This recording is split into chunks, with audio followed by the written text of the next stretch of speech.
Greg, good morning. Ashford residents furious at plans for thousands of new homes on greenfield sites are attempting to seize control of the council.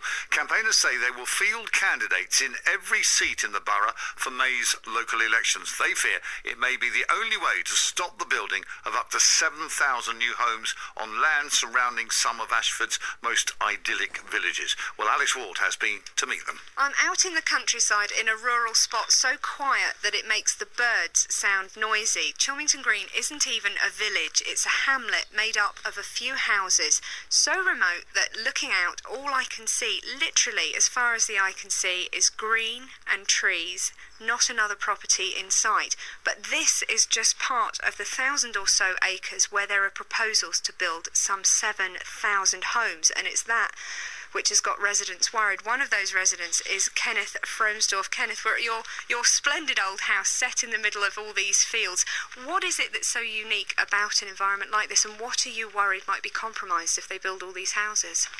It's a very beautiful little hamlet with very old houses, many of which are listed. This one goes back many centuries. It was modernised in the 1400s. It's surrounded by green fields. If 7,000 houses are built here, the hamlet will be destroyed, and this will be, I think, a tragedy, not just for us who live here, but really for the whole country. Well, Keep Chilmington Green is the name of the campaign which has been launched to try to oppose these proposals for the 7,000 homes. But of course, it's not just Chilmington Green that's being affected, far from it. Sarah Dacre is a member of the campaign team. Sarah, looking across the 1,000 acres, tell me something about the range of communities that will be affected and how you fear this is going to impact on them. Firstly, we have a predominance of natural species here. We have our newts, our bats, our voles. The developers will be building on productive agricultural land. Basically, there isn't a hospital that will resource these families.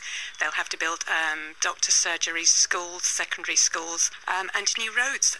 The connections with the motorways will be inadequate, and it's just really a travesty of a beautiful, typically British landscape. Well, for some of those living in the area under threat, the next step in the campaign is to exercise their democratic right by actually standing as independent councillors for some of the areas, including Chilmington Green, which could see all of this development. And one of those is Jerry Preston-Lad. Jerry, did you ever think you'd stand for a councillor? How did you come to this point where you thought of putting your name on the ballot paper? First of all, no, I didn't think I'd ever find myself in this position.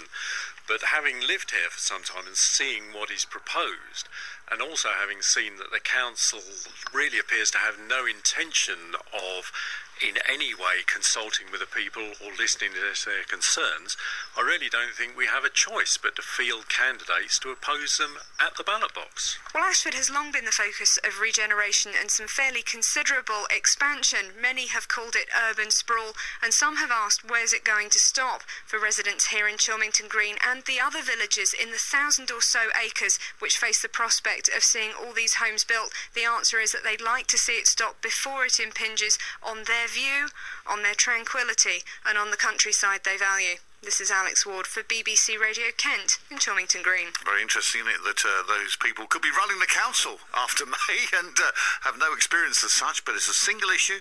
It's about housing in Ashford. They don't want any more, and they're standing for election. And in the next hour, we'll be speaking to the man leading the campaign. The council declined to be interviewed this morning, but they did issue a statement in which council leader Peter Wood said future development will be driven by residents' needs and not growth targets set by faceless quangos. He also said that the scale of development will be determined by residents, but that zero growth wasn't a realistic option. So pick the bones out of that one.